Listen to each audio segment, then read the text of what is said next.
Once you've ruled out the impossible, whatever remains, however improbable, must be true. And it is not a question of a little occultism or a touch of mysticism, Mr. Denton. It is vampires, and there's a host of damned souls at Pelham House. I am thy father's spirit, doomed for a certain term to walk the night. Here, the old gods aren't dead. And what of the true god? He's dead. Can't complain. People assume that time is a strict progression of cause to effect, but actually, from a non-linear, non-subjective viewpoint, it's more like a big ball of wibbly-wobbly, timey-wimey stuff. You're listening to Paranormal UK Radio. Hi everybody, this is Irene from the Paranormal UK Radio Show, the flagship show of the Paranormal UK Radio Network. And I've done it again, Mark. I got it out. You got it out in one breath. Yeah, but it's only took two takes. Well, our audience will only hear the first take. Anyway, everybody, I'm here with my co-host with the most, Mark Johnson. Yes, hello. Co-host with the mostest. Coming from both sides of the pond, in Wales and northern New Jersey. Yep. So this is cold places. Truly an international show. Yeah, truly an international show. Right, so what's happening, Mark? Well, I don't know. Are you still there with all the storms that have been sweeping over there? Oh, yeah. You know, half of Britain's still flooded, and there's another front coming in this weekend. So, and we had Storm Dennis last week. So that's 3 storms, one after the other, a week apart. So, you know, it's just an absolute bloody nightmare at the moment. But what I want to say is my heart goes out to all those people in Italy that are really suffering with COVID-19 at the moment. I hope they get well, and I hope it doesn't get any worse. Is that what they're calling the coronavirus over here? COVID-19. Yes. COVID-19. But that's what I'm saying. Is this the same virus that came out of China? Because they call it the coronavirus over here. Yes, well, CO stands for corona, BI stands for virus, and D stands for disease. And 19 stands for the year that it was first noticed, which is 2019. I see. COVID-19. Very technical there. See, and I just shake my head that you could be done in by a virus named after a bad Mexican beer. Yeah, but it's not. It might be a Mexican beer over there, but it's a children's drink Corona over here. It's fizzy drinks. Does it come with lime? Yeah, you can get lemon and lime. You can get raspberry. You can get lemonade. You can get cream soda. All sorts of flavors. I used to buy it for the kids when they were small. See, if you get a Corona over here, you're supposed to put a lime wedge in it, but since Corona, they used to call it Chihuahua piss. I prefer Modelo myself if I'm going to have a tasty Mexican alcoholic beverage. Well, getting back to COVID-19, right? It is now in Italy and all surrounding countries. It's been over here in the U.S. too. It's just really been spreading. I know Russia just blocked all travel from China recently. Yeah, well, most countries have, but they're down in the north of Italy now. There's about 30 cities locked down. All trains stopped going out of Italy. There's hundreds of cases over there, and up until last night, I heard 10 people had died. Oh, man. Venice is locked down. Milan is locked down. And I got friends near Venice, and I got friends near Milan, in Milan, and I've also got friends down the south. It's now hit Sicily and all the islands off of Italy as well. How about Amalfi? So it's really spreading through. Yeah, it's down in the south. Hopefully, I don't know whether it's in Amalfi yet. But it's really spreading right the length of Italy. God. And it's spreading fast, very fast. It's funny how... A few days ago, there was only a couple of cases. Now there's hundreds. It's funny how these things come up. Like, what was it a few years ago? The SARS came and went, and Ebola and all these different viruses. And now we have the coronavirus. And every time we have one of these... I always think back to Stephen King's book, The Stand, with Captain Trips, which is the virus that wipes out all of humanity except for the few survivors. And, hey, they're remaking that into a mini-series on Amazon Prime right now. So can't wait to see that. Well, remind me tomorrow to tell you something. Okay. All right. Tell me something tomorrow. Remind me tomorrow to tell you something. Okay. I'm not going to say it here, but remind me tomorrow. Okay. Okay, so tomorrow I will remind you to tell me something. Something. Something. Yes, please. Okay. Yes, do that. All right. Did you know what? You know what I'm like? I forget. I've been meaning to tell you this for over a week now, but I will have to tell you it in sections so that, Anyway. You're just spreading out this. You're just spreading out the suspense. I know. And that I suffer from a bad case of CRS, so I may not remember to ask you to tell me tomorrow. CRS? Yeah, can't remember shit. I asked for that one, didn't I? Yes, you did. Okay, so what's happening over there?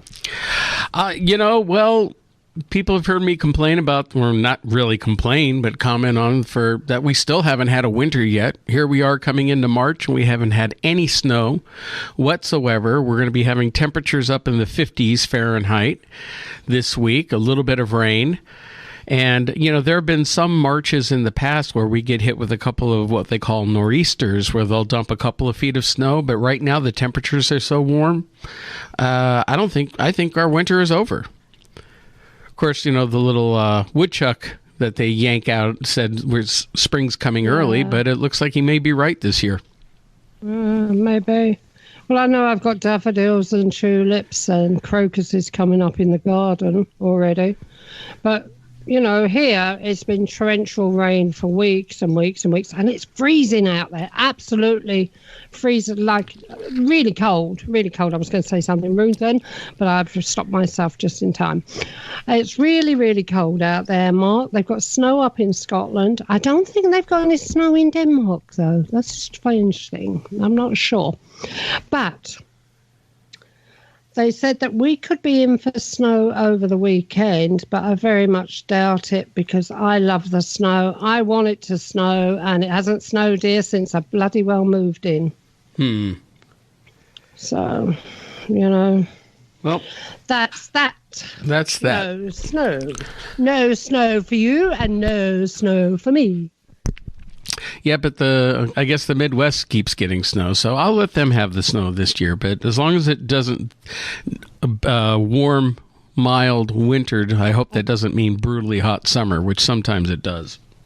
Mark, you must miss it this year. You know you like to play angels in the snow. Oh, yes. I go out there and play in the snow. I know you do. Yeah, so do I when I see it. My dog I go sledging. I do everything in the snow. I snowball the dogs. I snowball the fucking wall. Fucking wall. Fucking. Not how that sounded there, people. She did not do an F-bomb. It's not an F-bomb. It is the fucking wall. Mm-hmm. Which is very much like the Great Wall of China, but, it's taken us just about as long to build it as well. Yep. Anyway, that's a private joke, everybody, but I'm sure one day you'll get to hear about it when I rant about it on the radio. Well, how about we get started with the show and introduce our guest? Yeah, that'd be a good idea, wouldn't it? Okay, so let's get to it.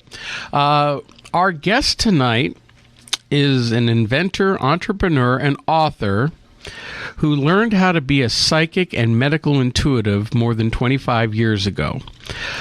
She's written 2 books,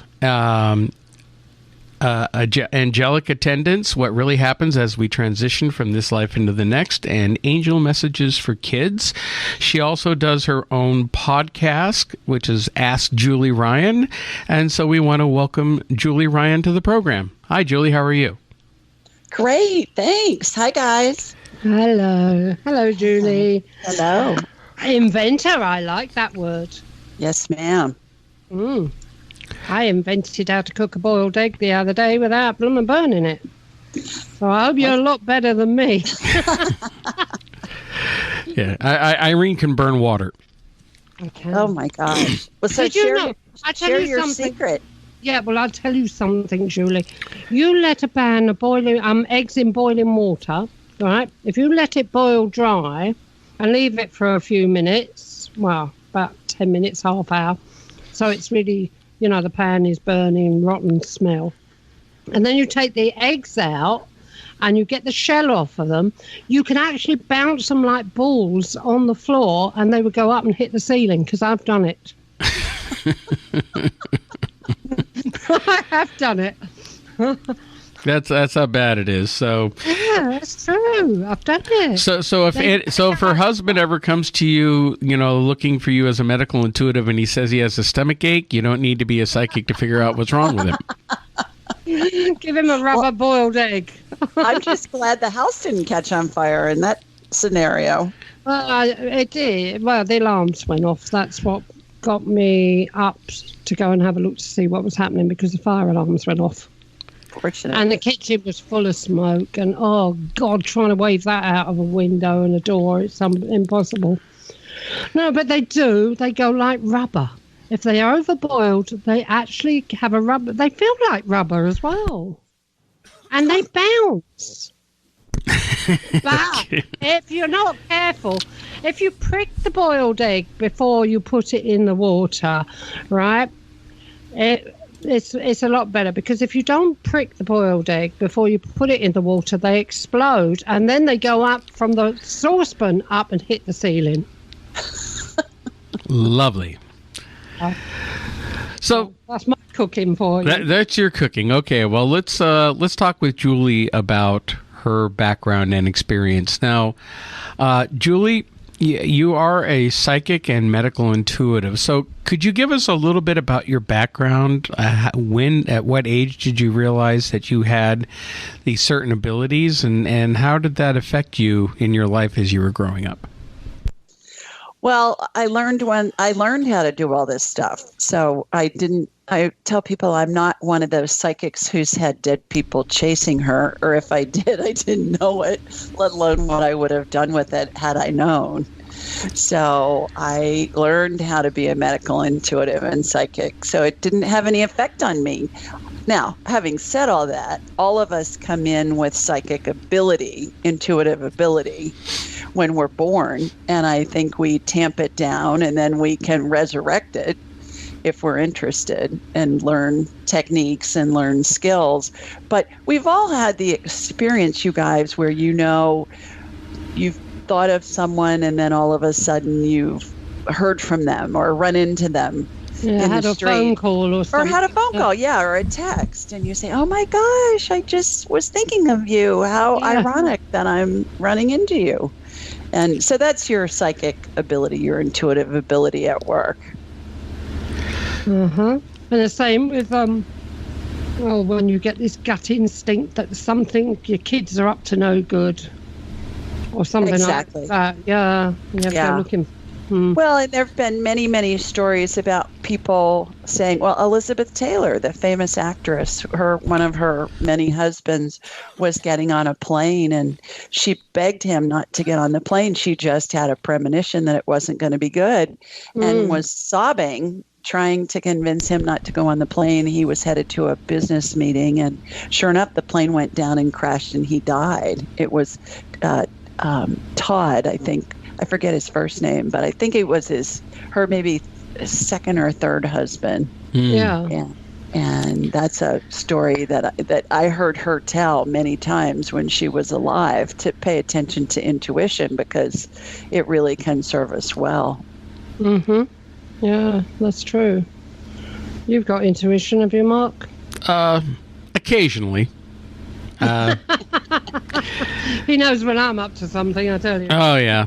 Yeah. Well, I mean, I've as I've mentioned on the show before, there have been times when I've been doing, because people know, you may not be aware of this, Julie, that Irene and I are both long-term paranormal researchers, investigators. And sometimes when I've been doing cases, I'll have some intuition on what it is that we're dealing with. And I've also had some precognitive dreams I've mentioned on the show. In fact, as of last week, like I had a very symbolic dream about 9/11 2 days before it happened. Wow. So I have some things. I'm certainly not a psychic or claim to be, but I can be intuitive. I also read tarot cards, and I'm usually pretty spot on with it. Mm-hmm. Yeah, he is. That's true. Well, it's just learning to develop the skills. And actually, I teach class that's online. It's real time. We're on a video platform. We use the Zoom video platform. And right now, I'm in the middle of a class. It goes 4 Saturdays for 2 hours on each Saturday. And I have people from 4 countries that are participating. And I started the class last year, and I teach people how to do all this stuff that I do. And certainly we all have the ability, as I mentioned before, it's just kind of resurrecting the abilities after we've been told as children, oh, honey, that's just your imagination. That's not yes. real. And so I teach people how to do it. And then with practice, they become very, very skilled at it. It's similar to, I tell them it's like if you can teach somebody to read, they can access any information that's written. And if you can teach somebody to communicate with spirit, they can access anything, any information from any spirit that's ever lived or any spirit that hasn't ever lived. So it's quite interesting, the walks of life of people that take my class. And we have a ball. And you guys would love it. You would have a blast. I might join that. You also take, I've got to admit, I've got to own up here. I was listening to one of your shows today where you took someone's, or you talked to the audience in the show and took them through meditation to get closer to their angels.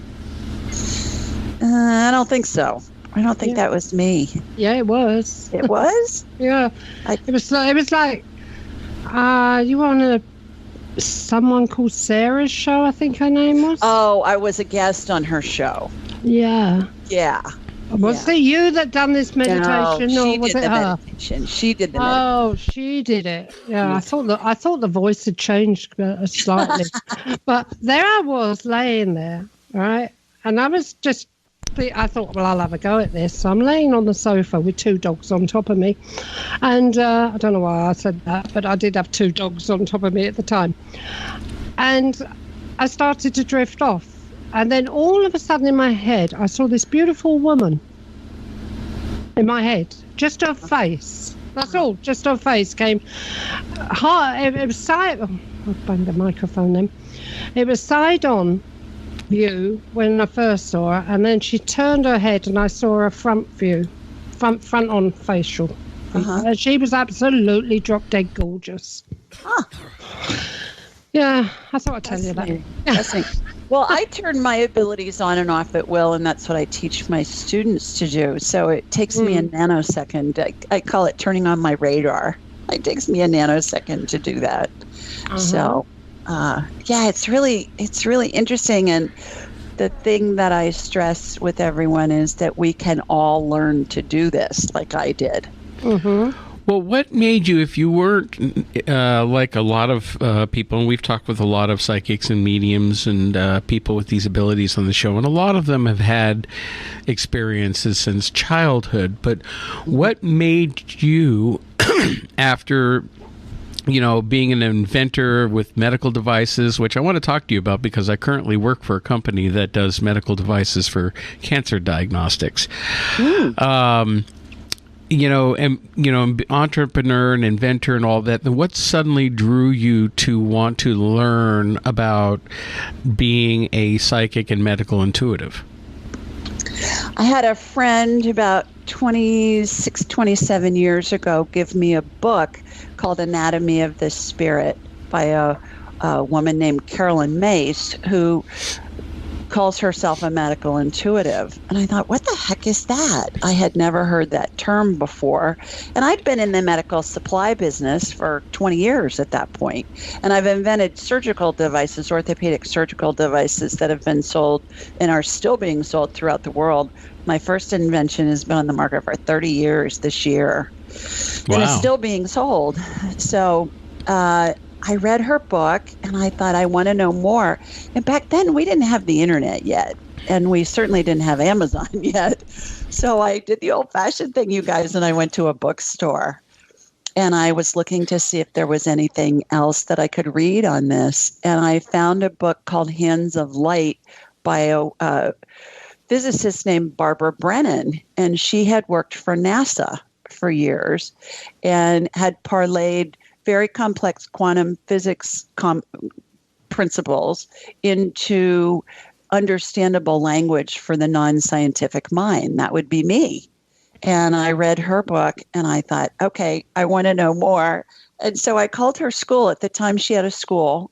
And I called her school and I said, do you guys have anybody teaching in my area? And sure enough, she had a graduate that had just opened a school where I was living in Nashville, Tennessee. And I studied with her for 6 years. And I studied this energy healing and using quantum physics to help facilitate healing. And then I studied Kabbalistic healing, the Kabbalah, which is Jewish mysticism, for 3 years as well. And I think I spent the equivalent of getting my PhD at a college or at a university. But that's how it all came about. And the longer I've done it, and I've certainly worked with tens of thousands of people around the world in the time that I've gotten out of school. But I sold my medical device manufacturing company in 2015 and released my first book, Angelic Attendants, which is another fun story about how that came about. I'll be happy to share. Mm-hmm. And then I decided, okay, I'm gonna play with this and see where it goes, and that's where I am now. Okay, so I want to know what that 30-year-old medical thing is that you invented. When someone gets a new shoulder or hip or knee joint, gets an implant, the bones bleed post-op. That's where most of the blood loss is because they've got the knee or the arm tourniqueted. So during the surgery, it's not bloody. The bones bleed post-op. And so my device that I invented collects that blood that the bones are bleeding, and it goes into a disposable device, which is basically a blood bag that you'd see at the Red Cross if you're going to donate blood. It's a blood bag in a rigid plastic shell. And when it's full, we put a filter on it, turn it back upside down, and give the patient back their own whole blood. So they don't have to use blood bank blood, somebody else's blood. They don't have to use pre-donated blood because that blood that patients donate maybe a month before their surgery has about 20% viable red cells at the time of the surgery. So this blood that they bleed post-op is great quality blood, plus it has all the plasma and the white blood cells and all of that in it, so it helps the patient get better faster and not have any issues with problems with getting somebody else's blood or pre-deposited blood. Well, I think that's marvellous. I really do. I think you've done very well there. And to think it's still being used today. Yeah. More than likely over here as well. Oh, yeah. It's used around the world. And then my second product, that's my most well-known product, Irene, you'll love this, is called the BASS, like the fish, BASS. Yeah. And it stands for the Big Ass Suction System. Big ass section system. I know a few big ass sections, but that is the true name. And how it came about was when I was testing a prototype. I was in Nashville again, and I had this bubba of an orthopedic tech look at me, and he said, "Damn, lady, this is one big ass suction system. Y'all need to call this thing the BASS." And so I did, and I trademarked it, and so the bass is still the bass, and it's trademarked with that name. That's brilliant. Absolutely brilliant. Oh, dear. No, okay, then. Can we get back to what we were talking about? It's just that I'm so curious to know. You know? Well, thanks for asking. Yeah, well, if I ever see one of them or I have an operation, I'm going to ask him if he's got your thingy. That would be good. Yeah, and if I don't know, whatever the big ass thing is for. Just ask for the bass. That's for when shoulders and hips and knees are scoped. In the operating room, they use lots of irrigation fluid, and it comes out of the knee, for instance, or the shoulder, and it's contaminated, and it goes all over the floor of the operating room.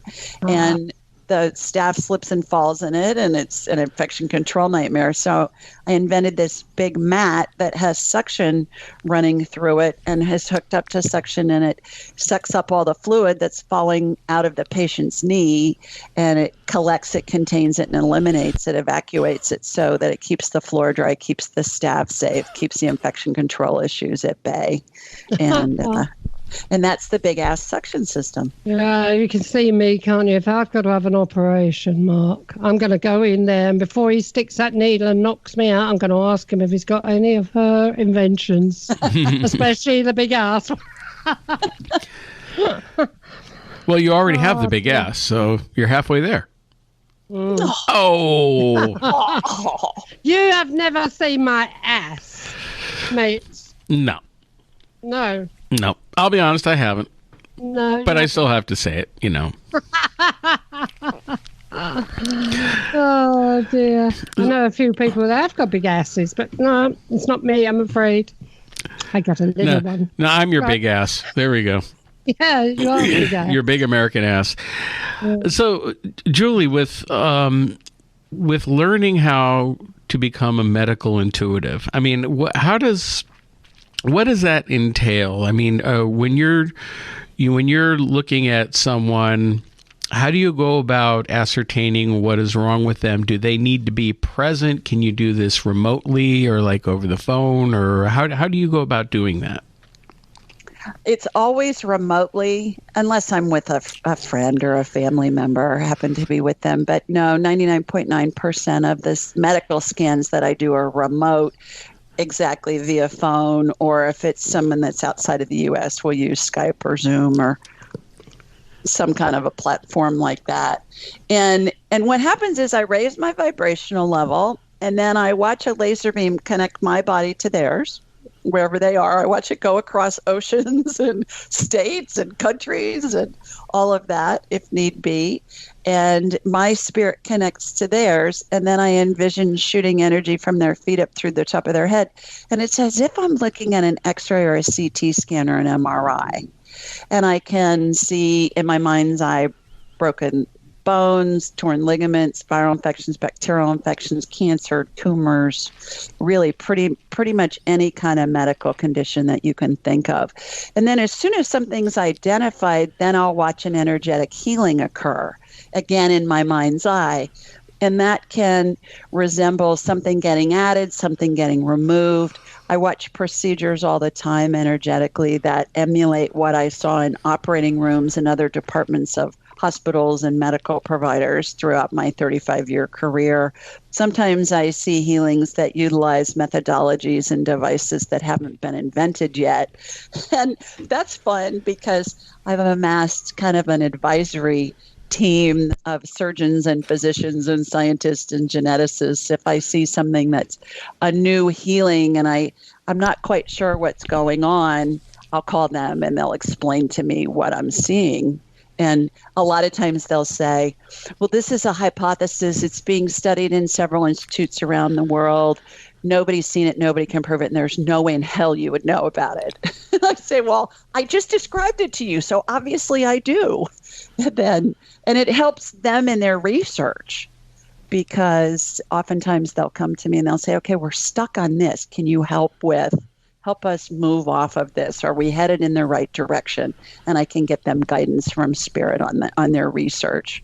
I don't know that they really tell that to anybody, or they report it in the journals when they write articles and papers about it. But No, they more than I'm likely say it's their idea. Yeah, no, I mean, I'm like a secret agent helping steer them in the right direction when they ask. Well, I know how that one feels. Yeah.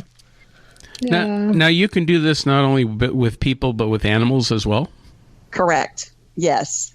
I can scan homes. I can scan buildings, not for medical things, but normally I'm scanning homes and buildings for mold or wood rot or something like that, especially when someone's getting ready to buy a home and they'll say, "Can you scan this house before the inspector goes in?" And I'll come up with a whole checklist of things to hand to the inspector, and they'll give it to the inspector. You guys, it's hilarious. And the inspector will say, "Okay, how did you know there was rotten wood on the third floor eave of the back left bedroom?" And I say, "Well, we just have this friend that helped us," and I can see it in my mind's eye. So everything's made of energy, and everything has a frequency.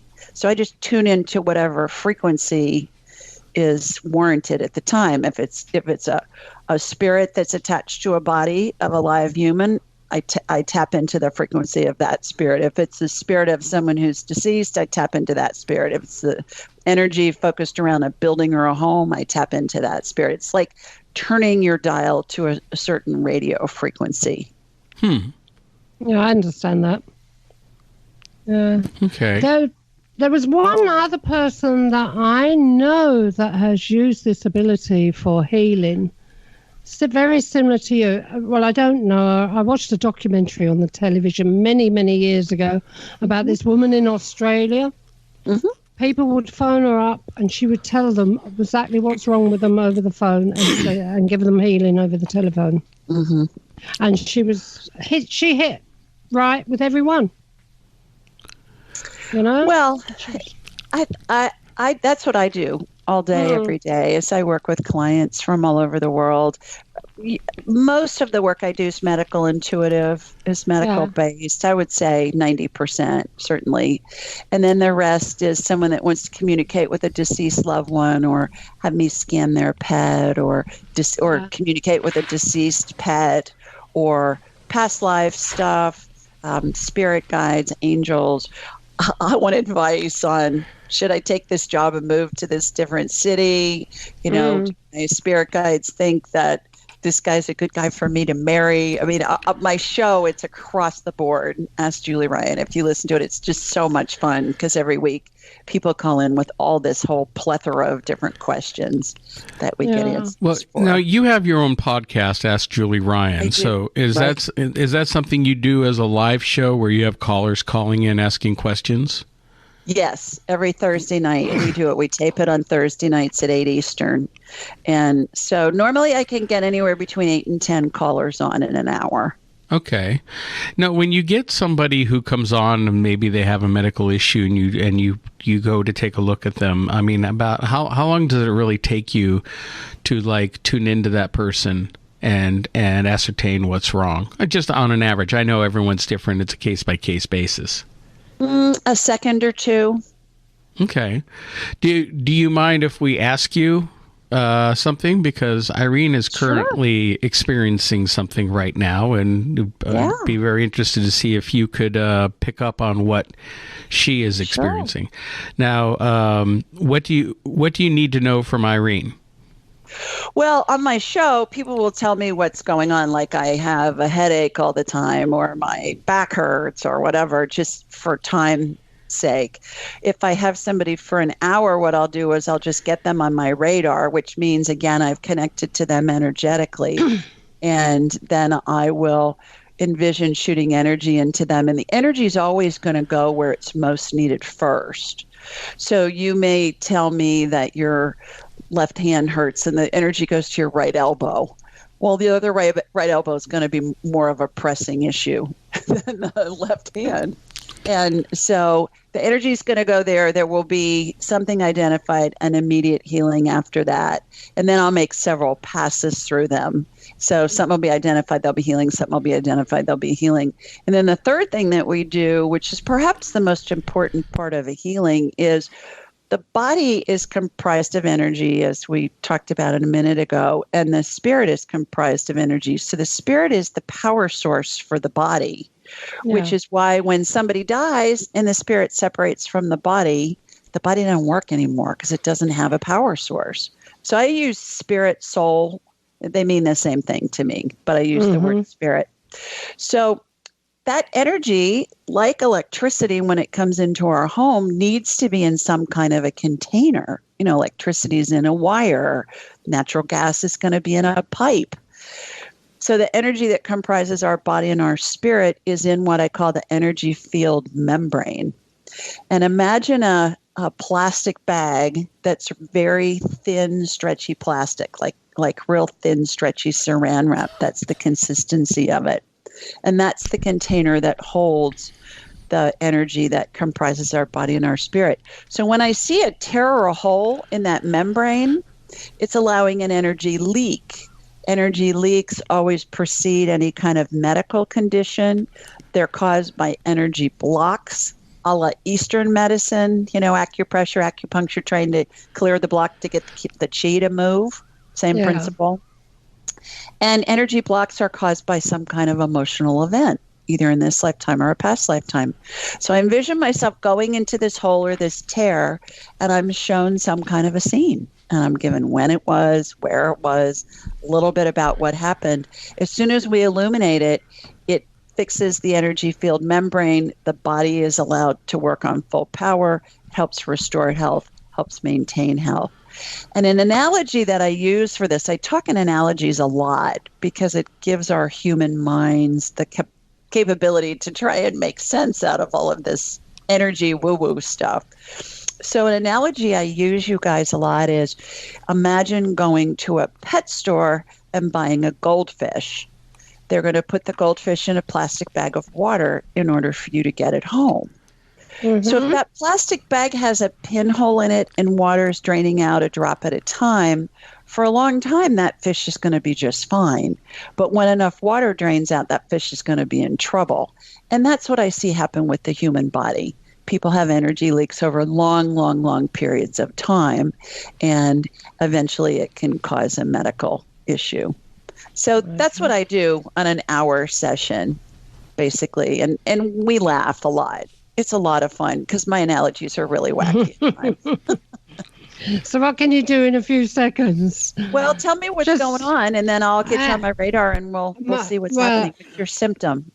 Right. So it's hurting my neck, it's hurting my shoulder, it's hurting in the crook of my elbow and my wrist down to my hand.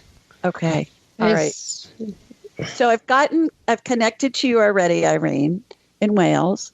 And I have a hologram of you in my mind's eye. I've shot energy from your feet up through the back of your head. And I haven't got a big bum, if that's what you got in the hologram. You have a skinny little butt.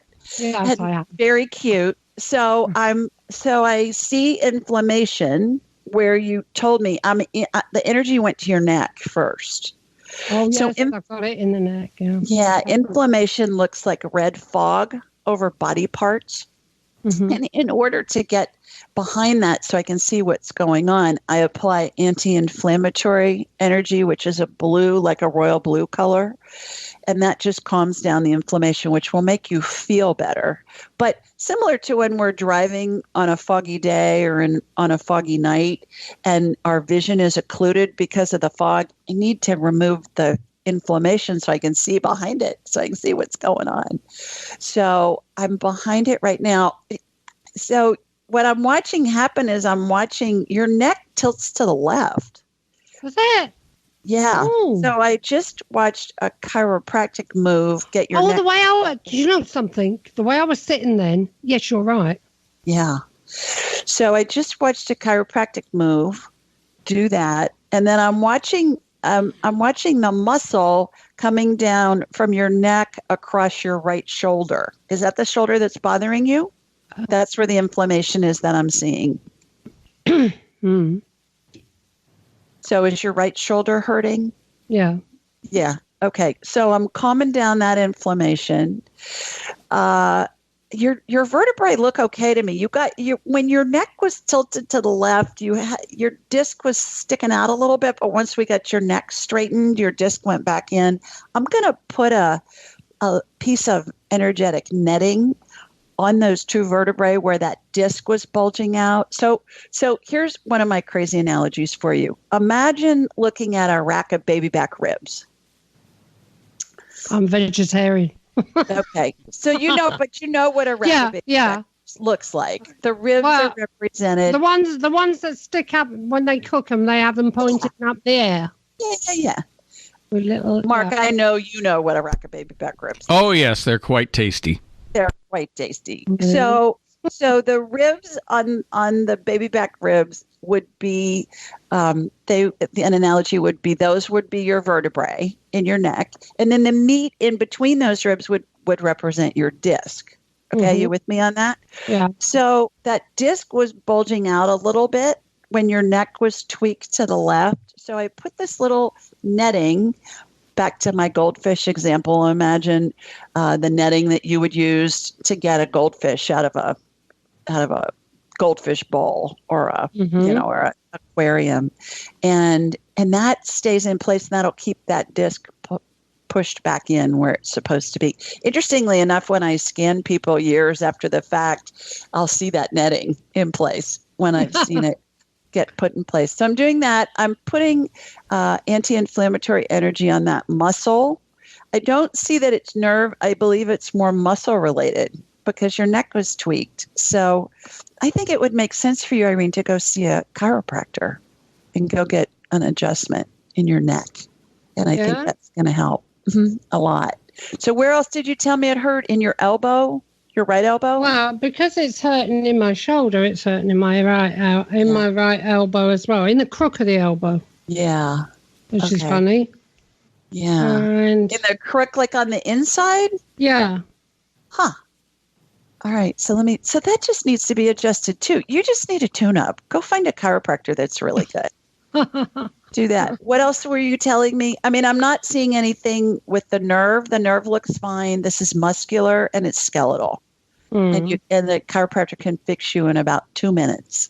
Yeah. Do you think that this inflammation or this feeling, you say there's inflammation on my shoulder, do you think that'll go now? Well, I think this will help energetically. You've had a chiropractic adjustment, and I oftentimes when I watch an energy healing, it happens on the energetic level. So you may feel a difference in symptoms immediately. It may happen in days, weeks, months. You may need some adjunct care, like go find a chiropractor. They can give you an adjustment, so that will help. But certainly at the end of the day, it's going to be your spirit's prerogative to utilize the healing in a way that's going to best facilitate what you want to experience in this lifetime. Not just with this, that goes with everything.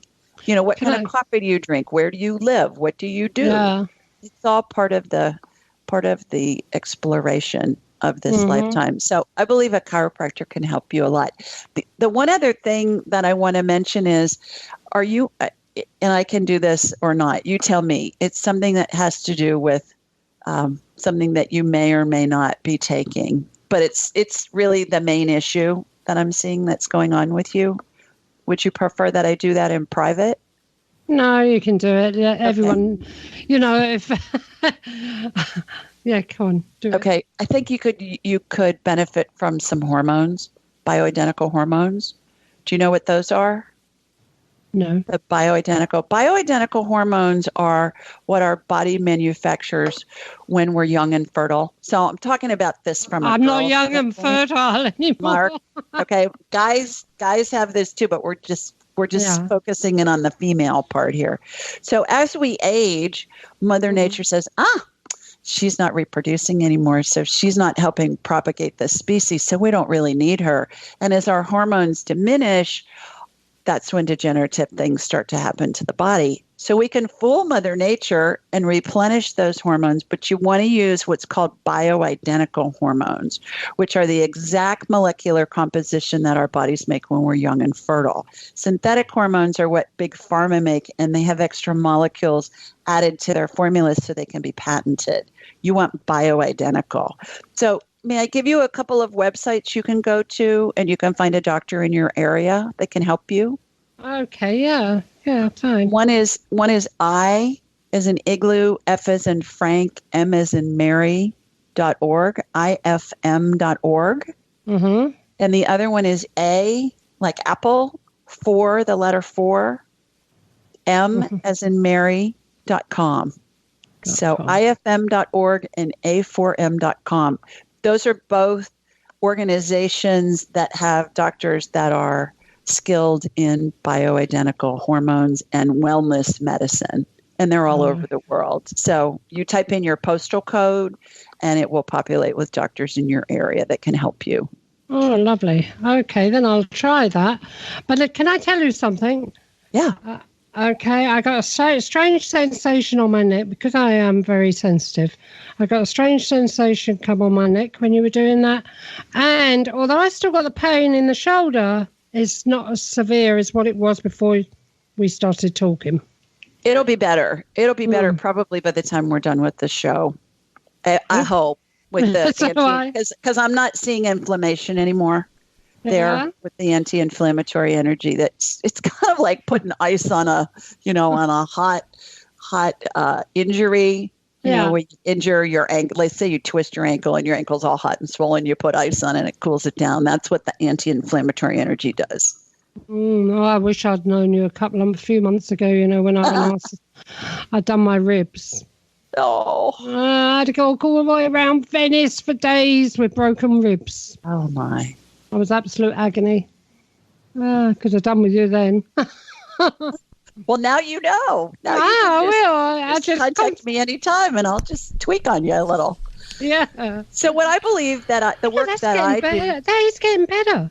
Yeah, it's not near as painful. I'm moving it a bit better. It will continue to. What I do, I believe, is complementary to Western medicine as we know it, and Eastern medicine for that example as well. But it works hand in hand with it. A lot of the time, the healings that I get to witness, and I believe it's spirit working through me. Certainly, it's not me doing it. I'm the conduit. I'm the facilitator. Yeah. And I have seen remarkable things in these energetic healings, like new organs get generated out of stem cell energy, and then they show up on subsequent scans, and the physicians will call me and say, okay, now, what are you doing with my patient, and how does this stuff work? So it's fun. Yeah.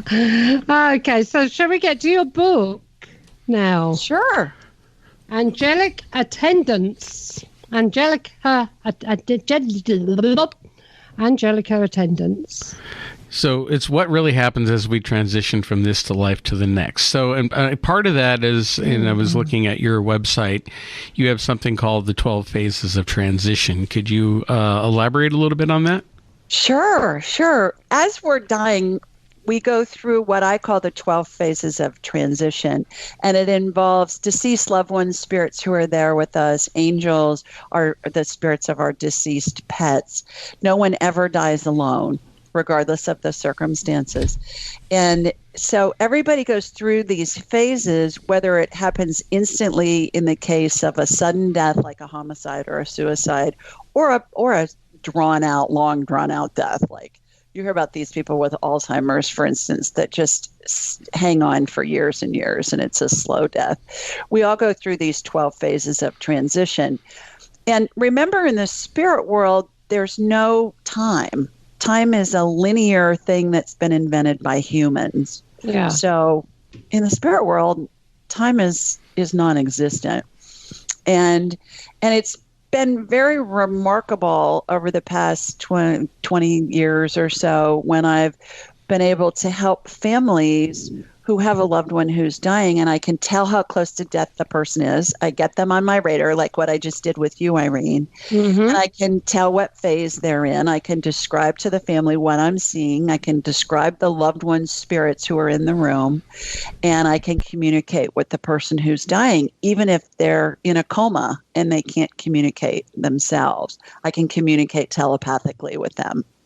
So over the years, I've gotten all kinds of interesting information for the family that range from, is grandma comfortable? Can we get her anything? And grandma wants them to play a certain kind of music to, does grandma have a will? And if she does, where is it?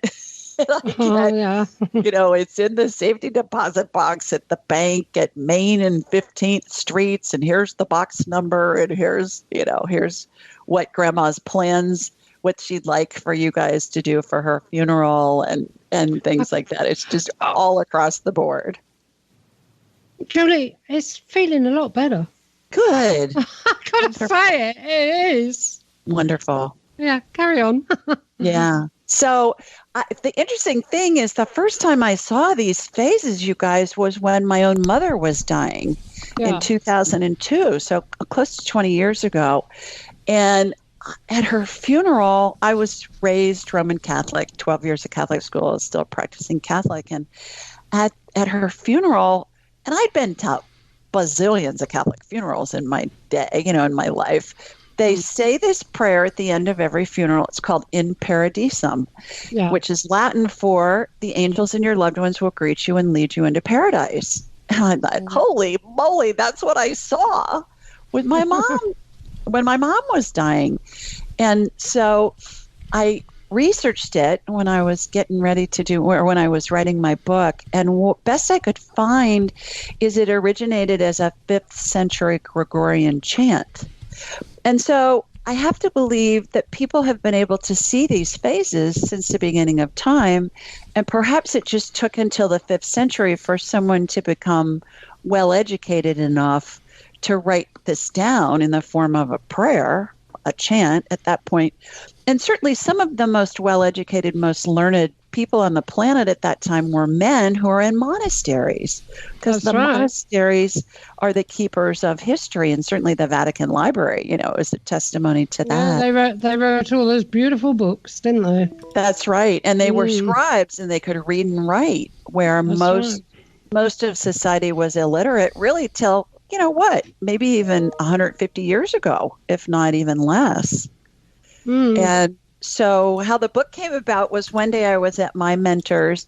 I zap on people all over the world. She's the only one that zaps on me. I do healings on people everywhere, and she does them on me. So when she's doing a healing on me, I'm laying face up on a massage table with a blankie on me, and my deceased loved ones are in the room, and they're helping with the healing. I can see my parents and my grandmother and my sister and other family members. And so one day this dead Pope showed up, and he had his whole Pope outfit on, his spirit. And I said to him, he had his Pope hat on and the whole 9 yards. And I said, who are you? And he said, I'm Clement. And I said, and my mentor, Susan, could see him as well. And I said, there was a Pope Clement? I never heard of a Pope Clement. I said, Susan, you ever heard of a Pope Clement? She said, no. So he was kind of laughing, and he said, well, I was number 6. And I said, okay, great. May I help you? As you do. He said, yeah, you just need to teach the world about what happens when somebody's dying, because it's been so warped and twisted over the years, and people are so afraid to die, and you need to teach the world what's going on. And I said, no, you don't understand. I'm a businesswoman. I'm not doing that. People are going to think I'm nuts. So he said, yeah, whatever. Just, he's like a Nike ad. He says to me all the time, just do it. Just do it. So I finish up with Susan. I get in my car to go home, and I Googled on my phone Pope Clement VI and learned he was in office during the bubonic plague when 2/3 of Europe died. And he's best known for his prayers for the dying and his prayers for the dead. And I thought, okay, Ryan, you can't make this stuff up. I mean, there's this dead Pope, best known for his prayers for the dying and his prayer for the dead, telling me I need to educate the world about what happens when somebody's dying.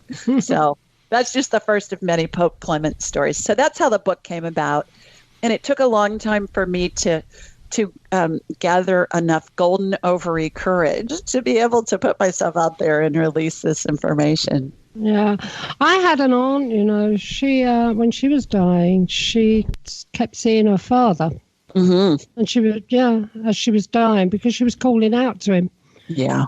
to come closer so she could touch him. And most of the hospice literature around the world will say, expect your loved one to say they're seeing deceased family members. Yeah. Expect them to say maybe they're seeing religious figures. And there's research actually now that documents that.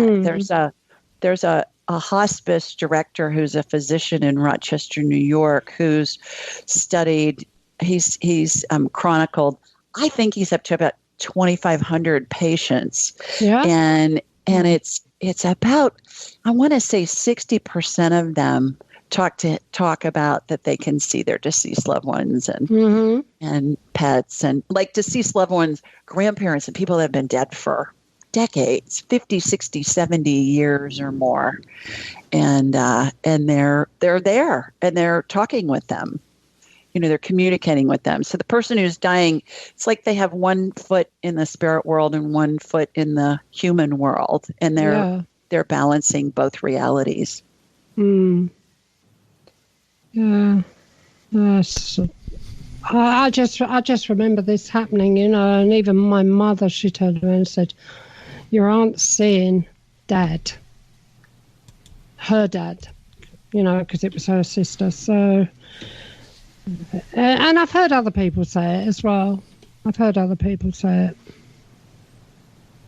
I was in hospital once after an operation, and there was an old lady, 3:00 in the morning. This old lady's sitting up in bed, and she's talking to this little man that was sitting in the chair beside her. And I thought, well, it's a bit late in the night for somebody to come visiting. Anyway, they were having she was having a good old chat to him and everything. Following day, the nurses come around and a doctor came around. They were doing their inspections. They were asking her what time of day it was, who was the king, and all that sort of thing, or who was the queen, what year it was. And I said to the nurse, I said, "What's wrong with her?" She said she's got Alzheimer's. She can't remember a thing. And that night she died. So... Are you there? Julie, are you there? Oh, I've just gone and told that story to myself. No, Julie, I still show you online. Can you? You guys? Yeah, I lost you for a minute. I'm sorry. Well, if Mark will leave that in, and you can listen to it another time. Mark can edit, hopefully, right? God. Yeah, well, she was rambling on. There wasn't much, just a little bit of silence there when she was trying to ask you when she was telling you the story. So bizarre. I'm so sorry. And I've got a full signal, so I don't know what happened. I apologize. Goodness. Maybe you weren't meant to hear. Oh, no, maybe. I was in hospital. There was a little old lady sitting on the other side of the ward to me, and she was talking at 3:00 in the morning to a little man sitting in the chair beside her bed.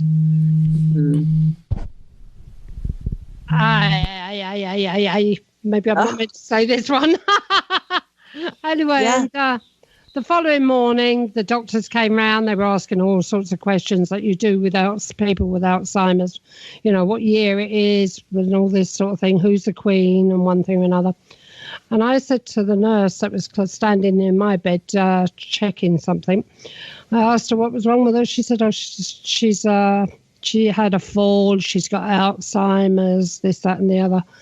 That night, the next night, she died. Oh. Because I said to the nurse, I said, she had a visitor in here at 3:00 in the morning. Oh, no, she didn't. She goes, I said, she did. I saw her. I saw her talking to him. I said, I saw him as well. Mm-hmm. Anyway. Well, and that's what's in my book is a lot of stories of families with whom I've worked over the years, and it's really heartwarming and informative and comforting is what I've been told by many people. And something I didn't see coming with that book is my parish, my church gives it to every family that comes in planning a funeral, and it's being used in Sunday school classes and synagogues of all denominations of religions throughout the U.S. I didn't see that coming at all. Wow. So I will get emails from book clubs and Sunday school classes saying, hey, can we get 50 copies? And things like that. So it's been really fun to watch it, expand from there. So, but it took me a long time to be able to get the courage to put myself out there and just tell the world what happens when somebody's dying. Especially in this day and age in the climate, it's so easy for people to go on the attack and trash you for what you have to say. It's especially social media. Yeah, I really haven't had much of that, if any. I've had a few people have sent me emails, like if they've heard me on a show and they don't believe in any of this, they'll send me an email. And I had a friend say, well, how do you respond? And I say, it's very simple. Delete. That's how I respond. It's like, hey, I don't feel like I have to convince anybody.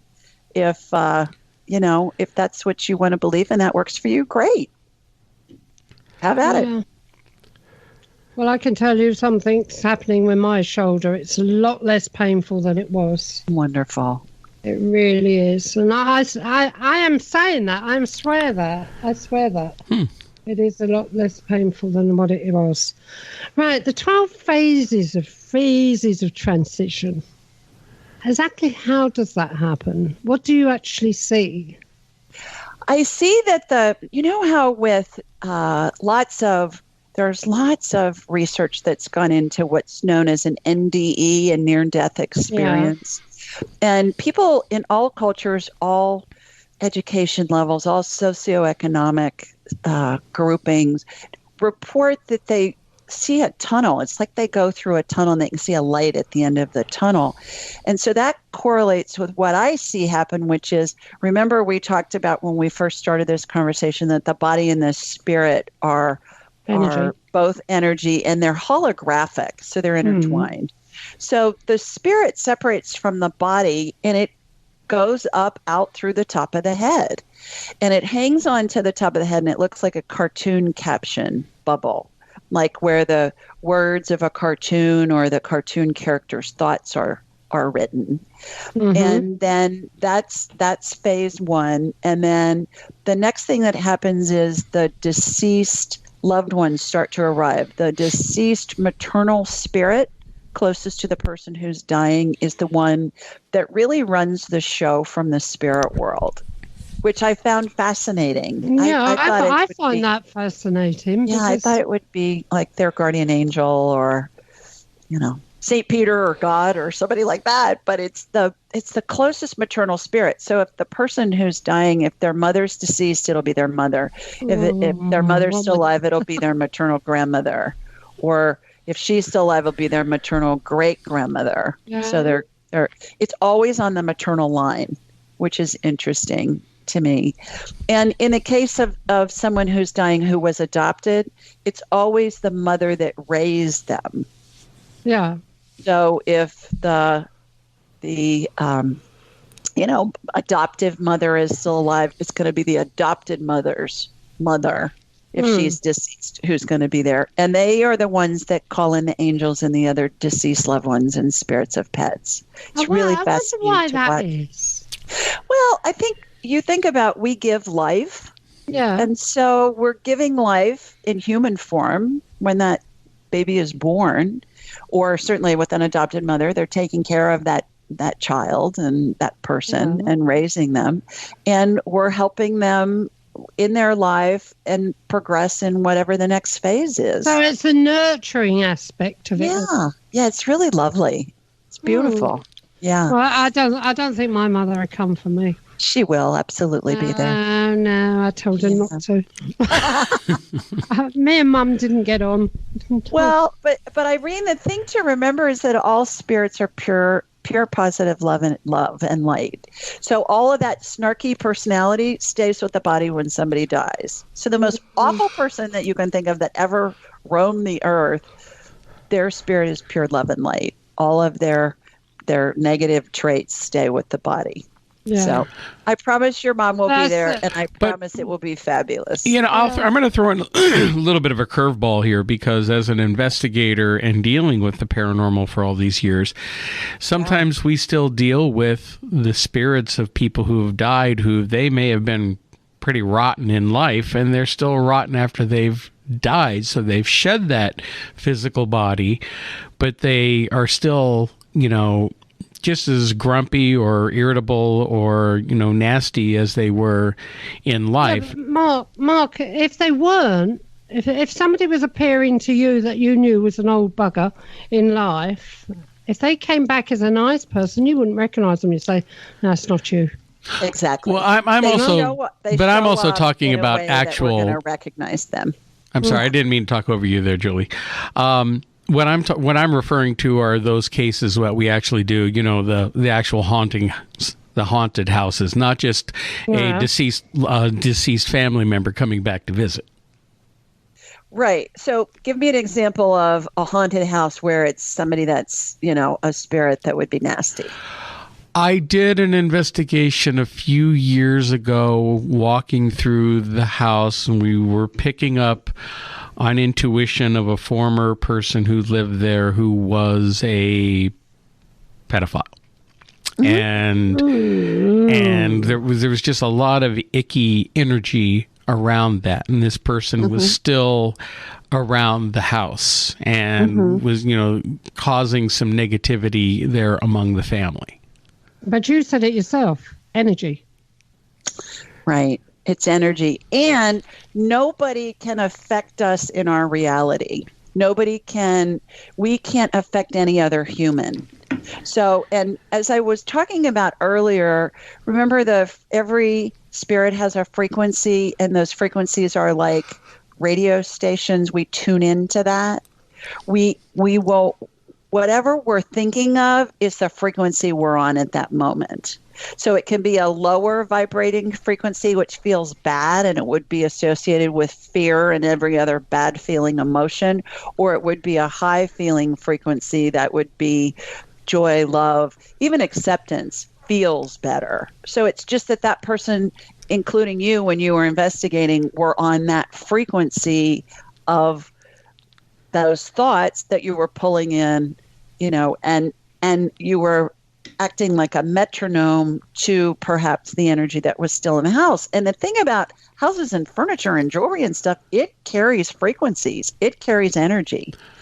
So, well, I'll give you another example. One of the very first investigations I ever did out on Long Island, I went with a team I was with at the time, and going through this house, I suddenly started to feel anxious. I had pressure on my chest, and I started having almost a panic attack. And then as I went upstairs to the second floor, it increased tenfold.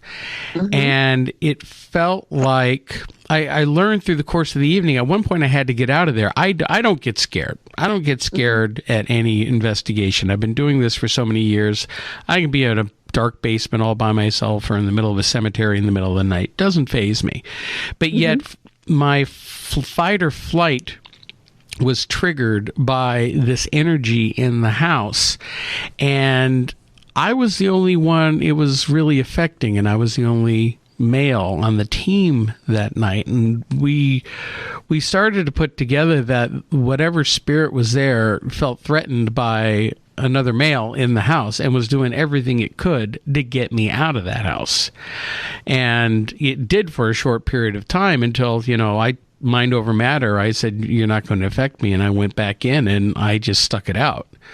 And over the night it subsided some, but it was a very, very intense, like just feeling like somebody is in my face and trying to push me out of the house because it didn't like me. So that was your belief. So that was what your thought was. So our heads are like big satellite dishes. We receive and we transmit. Thoughts don't originate in our heads. We pull them in based on what our previous thought is. We're tuned to that frequency again, that radio station of that thought.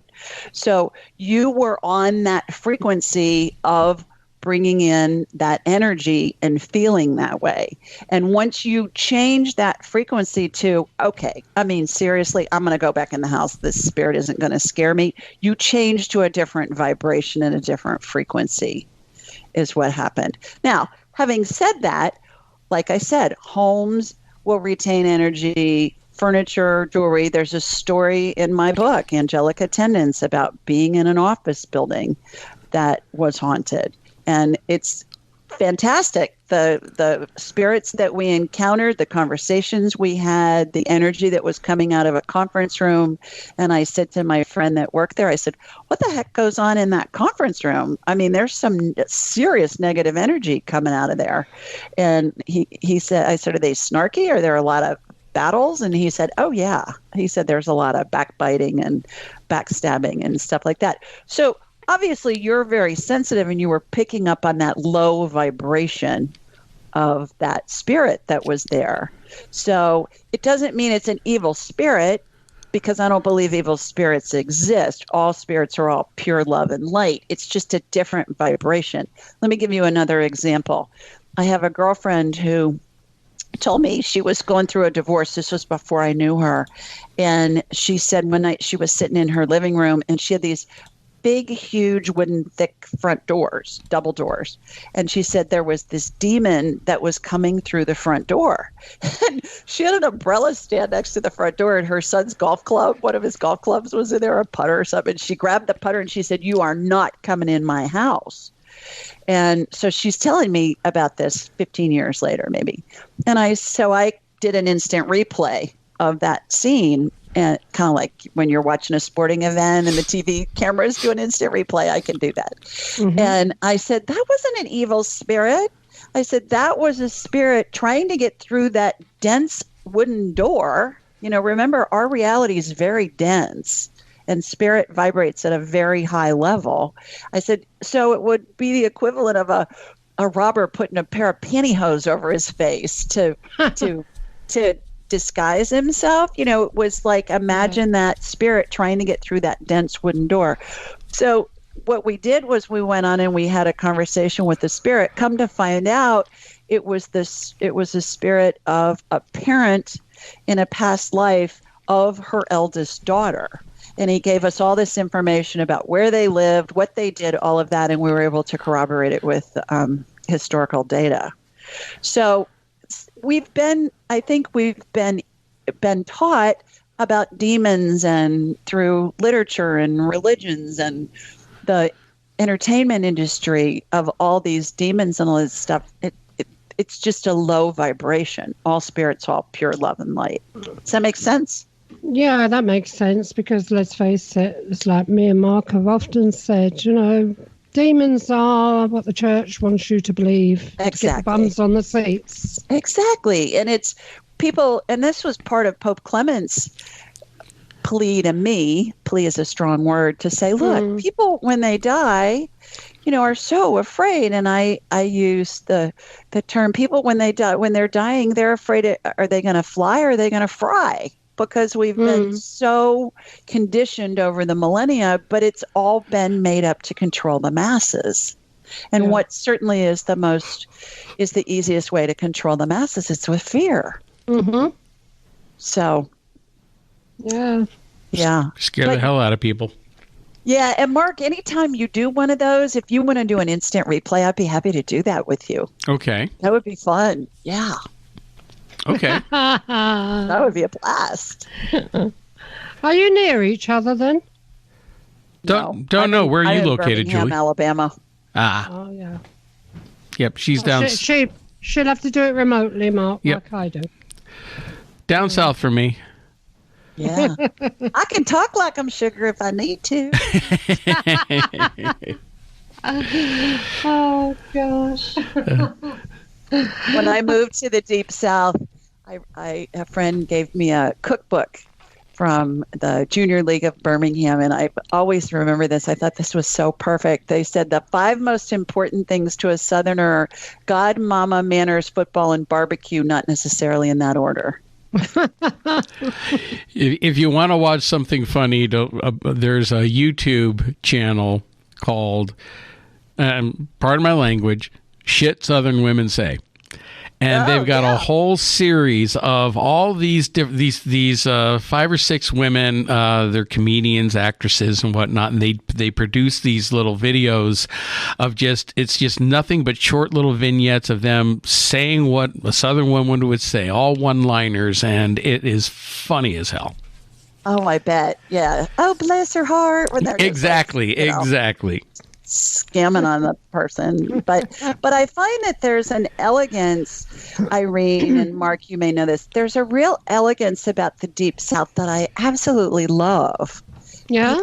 People are just charming. They're so friendly and helpful and pleasant, and the climate is beautiful. The topography is beautiful. I have easy access to pretty much anywhere I want to go, and I love living in the Deep South. Oh. So come visit me, Irene. Yes, I will. Especially if it's nice temperature out there, nice and warm. I'll come out there. Oh, you want warm? It's warm down there in the summertime. Yeah, I might guess. That's why God made air conditioning. Yep. Well, that saves on the spray on suntan, doesn't it? By going out there, get a real one. Okay, so you've got a chapter in your book, Soulmates in Life and Death. What's that about? What you hear about often, where people have been married for 70 years and one dies and the next one dies within a week. Oh, yeah. And you think, okay, how's that? I just heard about this last night. Actually, a young gal told me that her grandparents had died 8 days apart. And the grandma had Alzheimer's, and the granddad died, I don't remember, of some medical cause, maybe a heart attack, let's say, or something like that. And the grandmother they'd been married for 77 years. And the grandmother who had not really been able to communicate for many years with the family, she died 8 days after her husband did. And, you just can't, that can't be a coincidence.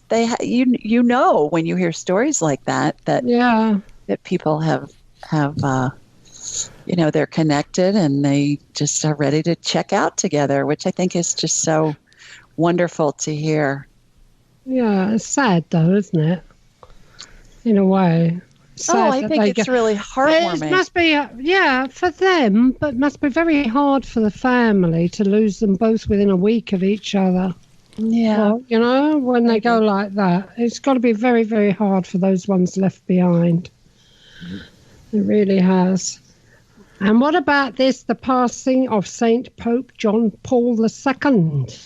Now, was he the last one that died? Yes, because Benedict resigned. Yes. So the last one that died, my friend, she was in Rome at the time, at the Vatican, in the square with everyone, mingling around, and the television cameras came up to her and said, "What do you think?" There's terrible news, isn't it? She said, "Well, we can only hope he'll get better soon." But he died. And she didn't realise that. She was too much. Yeah, she made a right boo-boo. And, of course, it came out on the television. So, yeah. That's a riot. Well, I think the thing that's so interesting about the chapter in that book is I was watching it on TV. Yeah. And so I was doing an instant replay of his death. And when I was watching it at the time, and this was years before I wrote the book, I thought, oh my gosh, this guy is either some highly enlightened prophet or he's a saint. Because I saw configurations of angels and lots more cherubs, and I saw other configurations with him that I hadn't seen with the other people. Certainly they were within the 12 phases of transition, but there were way more spirits present in the form of angels. And I need to mention that angels look to me like you would imagine a Catholic girl picturing an angel. They look like the statues. They're big. They got big wings. They wear white robes and all of that, because that's what I was raised to think, that's how angels appear. Certainly someone from perhaps an indigenous tribe in the Amazon would picture an angel energy as maybe a purple ball of energy, and somebody from a different culture would picture that energy in a different way. That's just how I perceive angels. And spirits show up to me looking in a way that I'll understand, that I can understand who they are and identify them, including angels. So it was really quite remarkable what I watched from an instant replay. And I oftentimes, when I'm seeing these things in my mind's eye, you guys, I say to myself, Brian, you just can't make this stuff up. This is just too wild. And so after all these decades of doing this work, I just acknowledge that it's just phenomenal. Are you able to tune in to somebody like that to see that instant replay if you're just given a name or just told about a certain person, maybe not necessarily famous? Oh, yeah. Of their death, you mean? Yes. Oh, yeah. Yeah, we can do past lives that way because every spirit has the same frequency. It's been my experience that every spirit has the same frequency through all their lives through eternity. So that's how we can communicate with any spirit you want. You want to talk to Einstein, you want to talk to Napoleon, you want to talk to Henry VIII. Who do you want to talk to? We pull them in and you talk to them. So what we do is, and how we tune into that frequency is we think of them. That's our radio dial. It's really that easy. Would you mind terribly if I imposed and asked you to tune in to someone? No, I'd be delighted to. Well, I lost my identical twin brother about 3.5 years ago. Oh, I'm sorry. Yeah. And that one was hard because, being identical twins, no, we didn't have that psychic connection everybody always thinks twins have. It's not like I bang my elbow and he goes, ow, or anything like that. But, we knew we knew how each other thought. Our thought processes were very the same, even though we were two very different people in a lot of ways. Mm-hmm. But, and he passed of a sudden heart attack. No. So I would just be curious if you would be able to tune into that event. Yes, absolutely. And we can talk to him too if you'd like. Sure. Would you like to talk with him? Tell me his name, Mark. His name was William Johnson. What'd you call him? I called him Bill. Okay. All right. So he's standing to your right now. As soon as we think of anybody, they're right there. Their spirit's right there. And they always show up to the right of the person. So what I did was I connected to you so I could see, because I knew he would be there, and that's where he is. So normally the best way to start a conversation is to ask him a question or to say something to him. And then they usually will then volunteer stuff and we'll get a conversation going.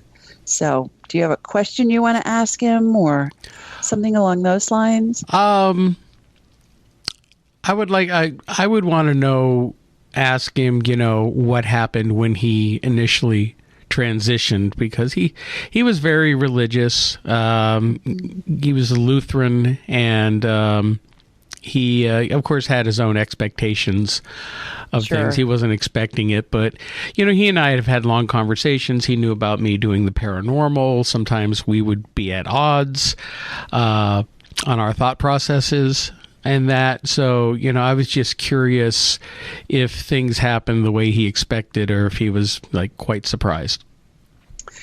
He's saying that it was glorious. He's saying it was very easy. He was surprised how easy it was. He thought it would be more of a struggle. He's saying that he's saying to me, tell him it's like what you describe. I know that sounds, like I'm, plugging my book, which it's just, that's what I've seen many, many times. So he's saying he was surrounded by angels. He was surrounded by deceased loved ones. Did you guys have dogs growing up? Yes. Yeah, there were dogs, spirits there. He said the dogs were there, which I can see. He said that it was just effortless. He said it was just amazing. He said the cool thing about now is that he can be everywhere all at the same time. So he's with you, he's with other family members, he's with other loved ones, and he can be there all at the same time. Let me back up for a minute and explain that. In the Bible, it says we're made in the image and likeness of God. And most most of us have been raised to think God looks like Father Time, some old man, white beard, long white hair, sitting on a throne on a cloud someplace. I don't think that's what the Bible means. I think what that sentence means is we're made in the image and likeness of God in spirit form.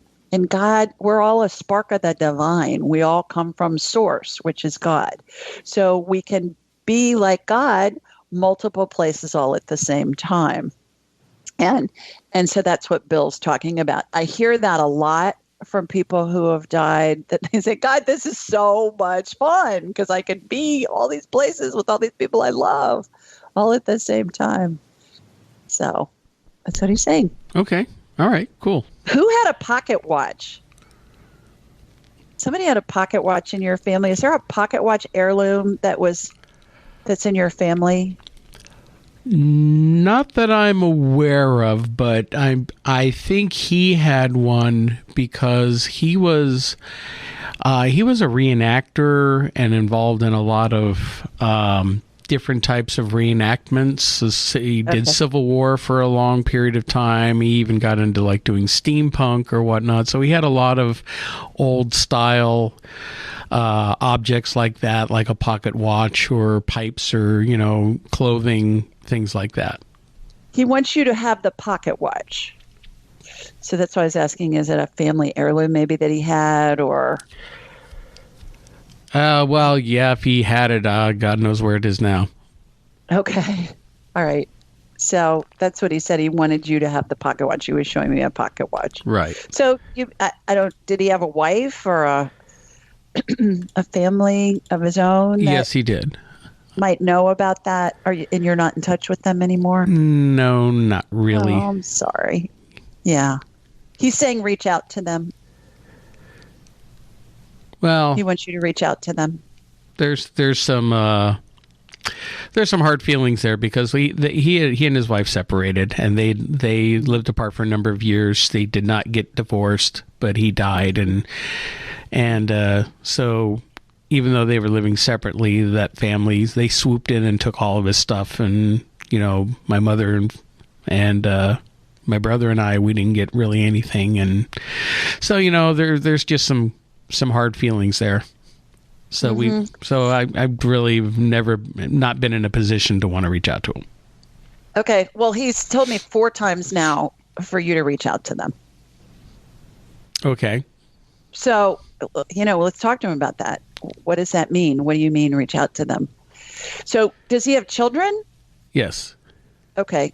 He wants you to be in those kids' lives, if you can swing that somehow. So he's saying that if you make the first move, that he thinks that you'll be surprised. Okay. Well, I did try that not too long ago, very recently, with his oldest son, and I got nothing. Okay. All right. He's saying keep trying. Okay. Okay. All right. There you go. There you go. Don't give up, Mark. Okay. And I can tell it's painful for you. I can hear it in your voice. And I think time really helps with a lot of that. People, they kind of come to their senses with a little bit of time often. And perhaps that's what Bill's talking about. Do you know how to talk to Bill? Do you want me to teach you real fast? Oh, sure. Go ahead. Well, I talk to him out loud all the time. Okay. So here's how this works. You do what you're doing, and he's going to answer you within a second. Mm-hmm. It's going to be telepathic. It's going to feel like a thought in your head. Mm-hmm. And it's going to come in within a second. So if you think about it for more than a couple of seconds, that's going to be your brain talking to you. Right. And spirits are really literal. You want to be very specific if you're asking for guidance or asking for advice or something like that. For instance, if you ask, will I enjoy the concert? And the answer, as fast as you can snap your fingers, comes back, yes, you're going to love it. And you go to the concert and you hate it. And you're thinking, hey, Bill, what's up with that? Why did you tell me I would love it? Versus if you ask the question, Will I enjoy the concert on Tuesday, February 25th of 2020 in XYZ Theater to see XYZ performer? See the difference in how you're asking? Being very specific. It's very specific. Spirits are super literal, and they're going to give you always a correct answer. But how applicable the answer is if you're looking for guidance is going to be determined on how you ask the question. So keep refining it down if it's something really important that you're looking for advice on. And it works great. The more you do it, the faster the information is going to come in. Oftentimes the information will come in halfway through a question, and you don't have to limit it to yes or no. You can ask multiple choice, open-ended, and the information is going to come in a word or a phrase as you start doing this. And then the more you do it, it will come in longer phrases and sometimes even sentences. Okay. Then let me ask you a question in regards to, I know you also do past life readings and, obviously dealing with people, who we reincarnate. I believe that we all reincarnate. But what if you have a family member or something that you're trying to connect to, but maybe they've already reincarnated? You can still connect to them because it goes back to that spirit always has the same frequency. Mm-hmm. So you just think of that person as you knew them, and you're tuned into their frequency. Okay. And is that how you also access people's past lives? Are you looking at just their frequencies? Are you? I know people talk about the Akashic records and looking up information that way. I mean, how do you go about that? I envision past life stuff's really fun because we get information that a lot of times we can corroborate with historic documents. And how I do past lives is I envision myself in this endless hallway. And I don't know where this came from, you guys. I've just been doing it this way for a long time, probably going on 20 years. And I am in this narrow, endless hallway, and it has really tall ceilings, maybe 40 feet tall. I don't know what that is, Irene, in meters, but 40 feet in my language. Okay. In everybody else in the UK, it's meters, but I'm still in feet and inches. Okay. So is that right? In Wales, it's feet and inches? No, it's meters. It's meters all over the UK. That's what I thought. So, but I can't get a hang of them, sweetie. Okay, good. I'm still buying apples by the pound, not by... There you go. So whatever that translates to in meters for those that are listening in the UK. And on those narrow walls in this endless hallway are 12-inch by 12-inch mirrors. And each mirror represents a different lifetime. So we'll ask a question like, does Mark have a past life in which he was in an army? And the mirrors that correspond with those lifetimes will come out from the wall as if they're on a hydraulic arm. And then I'll say, show me the one that correlates the most with what's going on in his current life. And that one will come out the farthest. And then I envision myself walking into this mirror, and it's like it opens up this movie in my head. And I get information about where you were, what the year was, what you were doing, a little bit about what was going on. And then I'll ask, okay, how does this correlate with what's going on in Mark's current life? And I'll get information on that too. It's almost like, I call it divine downloads. It's like I'm getting divine downloads on information. Mm-hmm. One of my favorites is a story about a guy who's the CEO of a publicly traded company here in the States. And he has cancer. And so I've been working with him. It has metastasized. So I've been working with him. And so we did a past life thing and with him. And what we got was he was a British admiral, and he was in charge of the Atlantic Fleet. And he was best known for some big battle that happened between the British and the French. And we got the year and got the guy's name and all of that. And so we were able to find all of that information online in historical documents, his name, his rank, that he was commander of the Atlantic Fleet, all of that. But the thing that was interesting was that he was so used to being a leader, but he was not good at receiving, both in that lifetime and in this lifetime. Certainly he's commanding a huge company with tens of thousands of employees. It's publicly traded, and he's commanding the stock price and the reports and the P&Ls and all of that. But he's not so good at receiving from others because he's so used to being the boss and commanding everybody. But this cancer has brought him to his knees, and it's made him receive. It's forced him to be able to receive care from his doctors and his caregivers and his family and all of that. So it's really interesting the correlations we can make between past life stuff and present. That is interesting. It really is interesting. Now, we've told the story about Irene and I had a past life together. Yeah, that's why we're like we are. Yep. I'm sure Arguing you've all had the time.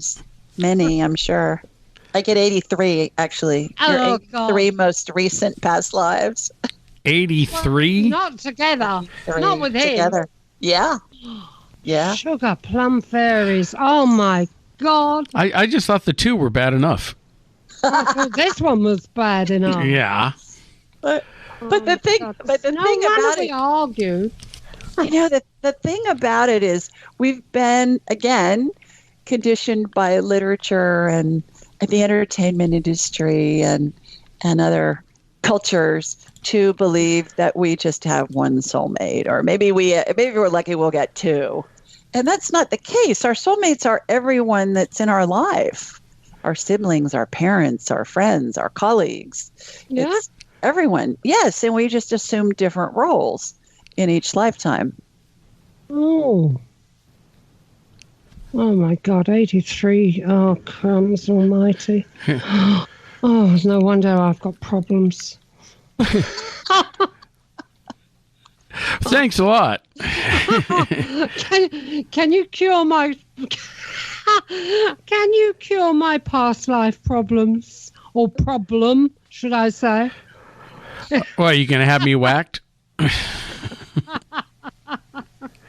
No, I can whack you.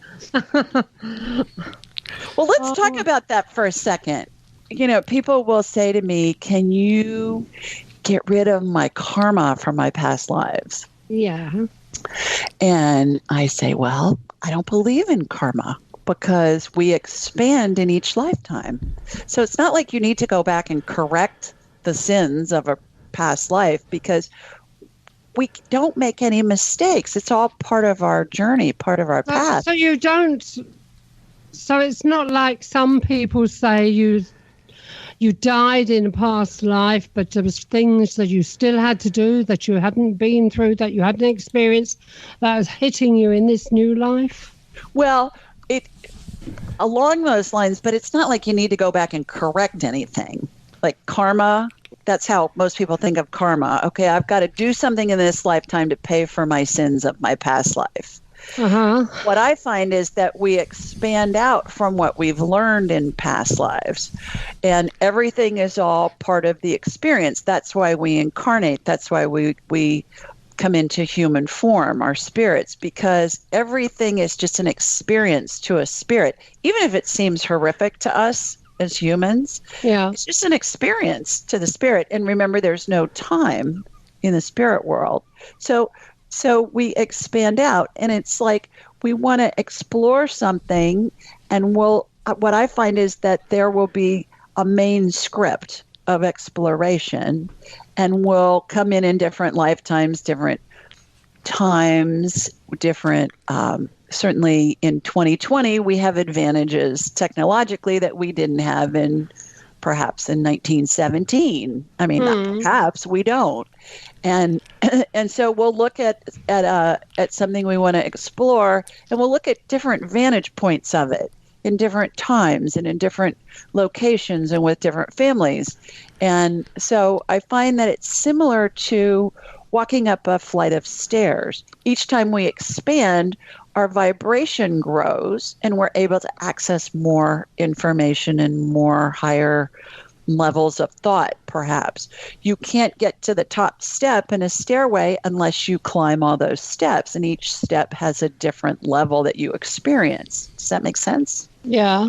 So it's like, I use the analogy of A Star is Born, that movie that was out a couple of years ago with Lady Gaga and Bradley Cooper. That was the 4th remake of that movie. Same script, different time, different setting, different cast of characters, same script. So the different nuances that came in with this Lifetime were different. So perhaps in a past life, Mark was your mom, Irene, or Mark was your sibling, or Mark was your child, or Mark was your... he was one of them. He was my sister. There you go. And so you wanted to explore in this lifetime what it was like to be colleagues, working on different countries. I will tell you, if I'm coming back again and he comes back round about the same time as me, I'm going back up there, I tell you. I'm not staying down here. You can stay up there for all I care. 83 are enough. 84's too many. Fun. Oh, my gosh. What a shocker. Oh, my God. No, we were sisters in the past. That's what Mark was just about to tell you just now. We were sisters. And it was one of those things where we actually found who we were. I did a self past life regression using an audio that somebody had sent me, and I've found during this regression. I tried it several times and nothing worked, and then I tried it one time, and then it worked, where I found myself in like a study or a parlor in Victorian times. Yeah. And I was a young woman, and I went and looked at myself in the mirror, and I could actually see a vague resemblance to what I look like now, but it was a young girl. And a name popped into my head. I knew I was in Boston. Yeah. And that's all I really remember of it, but it was enough to get a start, and we started doing some historical research, and I found her and the family. And then in talking with Irene, we were doing some more research, and we found the family tree, and there was an older sister, and we were able to interpret that Irene was the older sister. Isn't that fun? Especially when you can find historical documentation to corroborate what the information is that you're getting. It's really fun. The funny thing about it, I found an older picture, found a photograph of him in a previous life as this girl, and his face is still the same now. And the one that was me is practically identical to what I looked like about the same age as her photograph was taken. Isn't that fun? Well, and that's part of the reason, one of the reasons why I wrote the children's book, my new children's book that came out right before Christmas, Angel Messages for Kids, because I've had so many moms over the years, and grandmothers and dads and granddads, more moms and grandmothers say to me, can you put something together that I can read to my child? Because how does my 3-year-old know what he did in a past life, and we can corroborate the information with historical documents, and this kid can't read yet? And how does my child know this information about my deceased grandmother, who he never met, and he knows stuff about her childhood that I didn't even know, but that we were able to corroborate with her sister, who's still alive? And how do I describe to my kid what happens when somebody in the family dies and they can see their body in the casket at the funeral home, and we're saying, but grandma's in heaven? And this 4-year-old said, okay, what does that mean? So that's part of the reason why I wrote that book, was so that little children can through a picture book have some idea of what's going on, and how do they know this stuff, even though mommy and daddy can't see their imaginary friend who's the dead grandmother. How do they make sense of that? And so it's, by the way, my illustrator Irene is in Ireland. She's from the UK. Is she? Yeah. Yeah, studied at the London Art Institute. Yeah, I might get that book, actually, because, I think it's good for children. My son came to me when he was young, and he told me that he used to be with James I.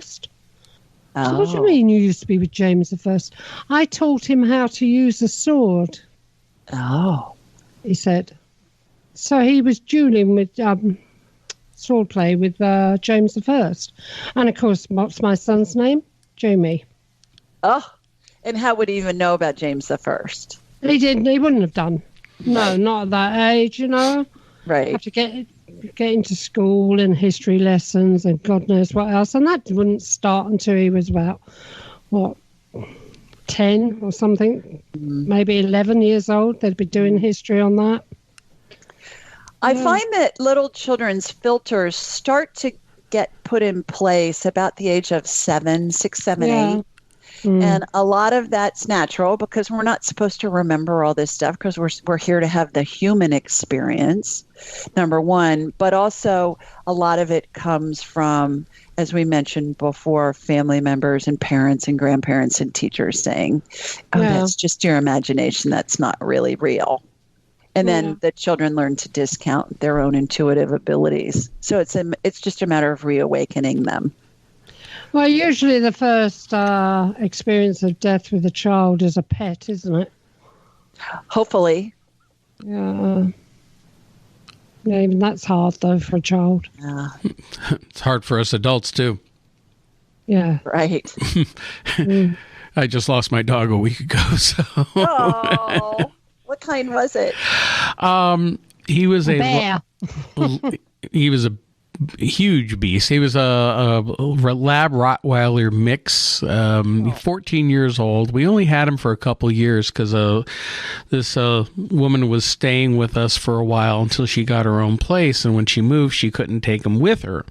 So, and he and I bonded. He became my buddy, and it's very strange for a dog that size to live that long. Usually big dogs last 8 to 10 years, and he had some, hip issues and walking issues and whatnot, and he was slowly going downhill these last few months, but, he held in for 14 years. So, but he just silently passed away last week. Oh, how long did you have him, Mark? Almost 2 years. About 3 years, wasn't it? No, it was 2 years. 2 years out of his 14 years. I'm sorry. Well, his spirit will be with you. And is with you now. If you feel like you hear him, or you smell him, or you smell him, or you see him out of the corner of your eye, that's him letting you know his spirit's around you. He definitely smells him. Yeah, he let us know he was still here at one point because he used to have trouble knowing when to go number 2. And would sometimes do it in the house. And let me tell you, it had its own unique stench. It would stink the place up. And my wife and I were driving to dinner last week. And as we're driving, I suddenly got a whiff of that in the car. It lasted only a moment, but it's like I'm smelling it and I'm going, why does that smell like Coda's crap? And then it hit me that it was him letting us know he was okay. Yeah, how sweet is that? Well, he could have used something else, but a lot of spirits communicate with the olfactory, with the smell. You'll smell somebody's perfume who's deceased, or dogs, or whatever. Yeah, I get the dog crap. Yes, his wasn't that sweet. But you know what? I'll tell you something. He knew that you would know that was him. Yeah, it was a distinctive smell. Very distinctive, yes. There you go, Mark. You've seen it. Heard Dakota's back. Yep. Now, you also can communicate with animals? Yeah. Tell us a little bit about that. Do you do that the same way that when you're medically scanning people? Same way that when I'm communicating with anybody who's a spirit that's attached to a human or deceased, same thing. Tune into that frequency. As soon as you think of your dog, you're on his frequency, and you can communicate with him. And it's the identical way. You say something to him, you ask him a question, they're going to respond telepathically instantly. And if you think about it for more than a second, that's going to be your brain talking to you. So it's identical. Okay. Every time I try that with Gertie, Mark, well, the only answer I get back is sausage. Sausage. That's like my beagle. It's like treat, huh? Chicken, pork, chicken. Yeah. Yeah. Well, animals that are like my daughter-in-law is a vet, and she lives in Los Angeles with our son, and she'll text me every now and again, and she'll say, "Okay, this one's got me stumped. Can you tell me what are you getting on this one?"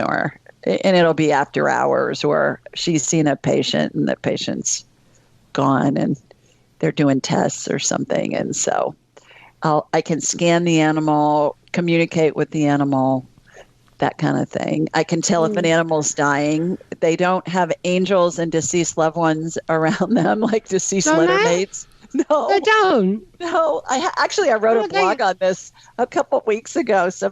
I write a blog each week that somebody has submitted a question, and it's about an animal or wanting me to scan them or talk to a deceased loved one or a past life or whatever.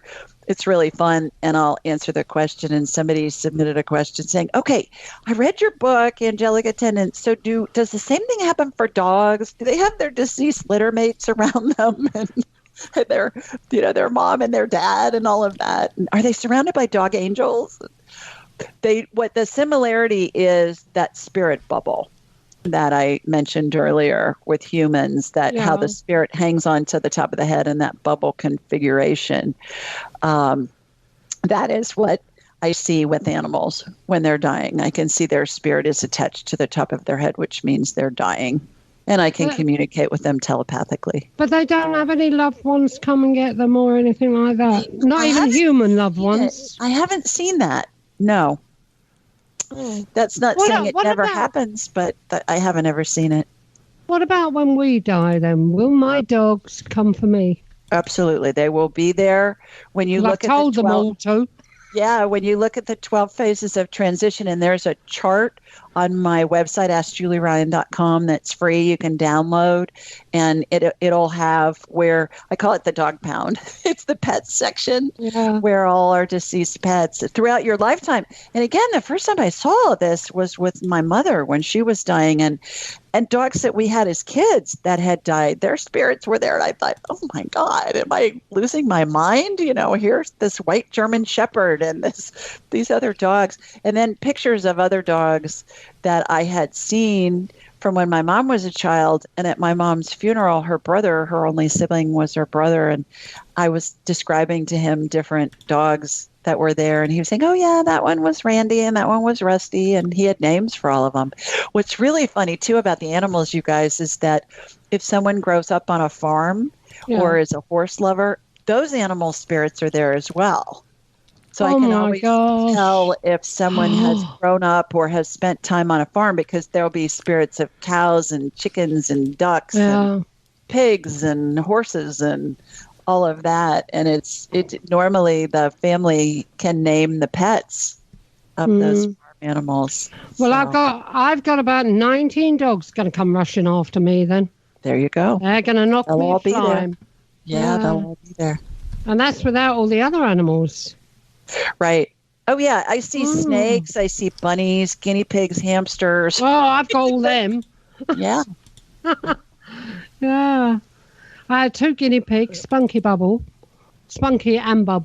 It was called Spunky. I had a guinea pig named Ralph. Did you? Yeah.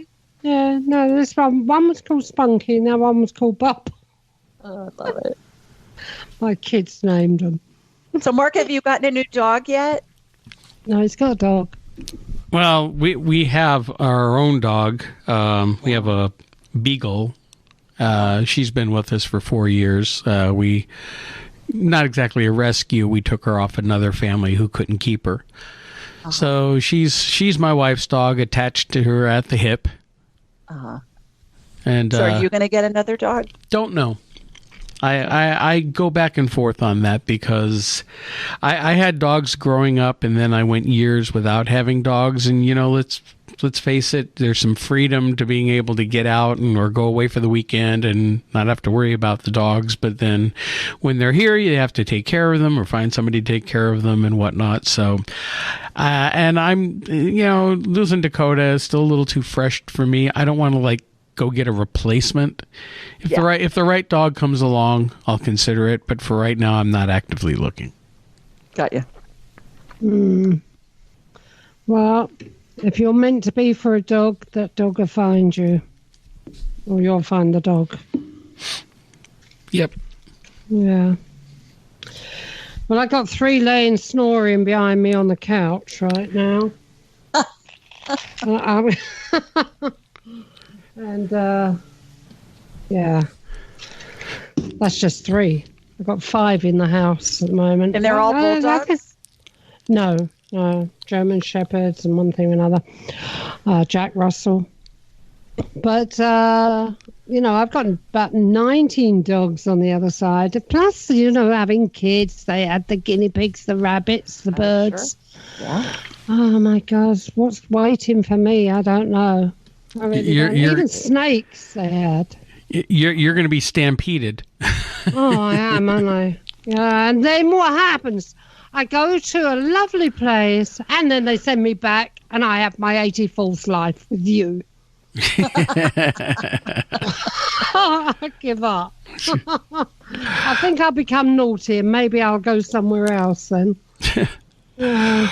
Well, we have just a few minutes left in the show here. Now, your podcast, Ask Julie Ryan, where can people tune into that and participate? Well, we record it on Thursday nights. So if you go to AskJulieRyan.com, the call-in numbers are there. And if you're calling from the UK, you can use Skype to call in the number. And then you can download the podcast. I believe we're on 70 networks. So pretty much anywhere you download podcasts, you can find it. And we're on YouTube and we're on Alexa as well. Oh, lovely. And your books? Books are available pretty much everywhere you buy books. Certainly Amazon around the world, Barnes & Noble in the States, Target, Kmart, Walmart, Apple Books, pretty much anywhere. The books, the Angelic Attendance is in audiobook as well, so it's available on audio, Audible, and about 20 other audiobook networks that you can download. It's available in libraries. My books are available in libraries as well. So they're really pretty easy to find. I think most people, just for ease, they go to Amazon or Barnes & Noble here in the States anyways, online. But what's the name of the distributed all over. I'm sorry, sorry. Julie. What's the name of the children's book again? It's called Angel Messages for Kids.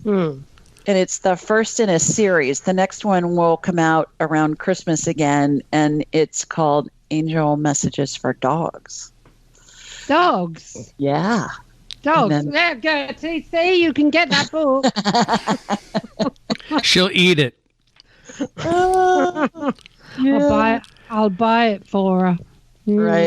Right. So it's being very well received, and it's just darling. The illustrations, my illustrator from Ireland has just done, I think, a magnificent job. And in the book, I was very diligent with her about, I wanted the angels to have different ethnicities, and I wanted the children to have different ethnicities and different genders. And so she did that, and I think she did a great job of it. I think and the pictures are very colorful, and kids are really seeming to enjoy it, and so are their parents. Yeah. So I think we're teaching the parents as much as we are the kids. Fantastic. Well, we have come to the end of the program. Julie, want to thank you so much for coming on the show. This has been a lot of fun talking with you, and it's been very enlightening. My pleasure. I'm so honored to have gotten to be a guest with both of you and to have had this much time to chat with you. What an honor and privilege. Thank you so much. Well, we've learned a lot. 84 lifetimes. Yeah, we'll see about that one. Oh, yeah, we will. All right. Well, want to thank everybody for tuning in to another edition of the Paranormal UK radio show, the flagship show here on the Paranormal UK radio network. You can also show catch... off. Yes, I know I can say it without screwing it up. You can also catch our shows repeating on Monday nights on Art Bell's Dark Matter Digital Network. Otherwise, you can download our podcasts and streaming. Where can they find us, Irene? Everywhere, people, everywhere. Everywhere. Well, thank you very much, everyone. We will catch you all next week, and have a good one. Irene, we'll talk to you soon. Yep, bye. Bye. Bye. Bye-bye.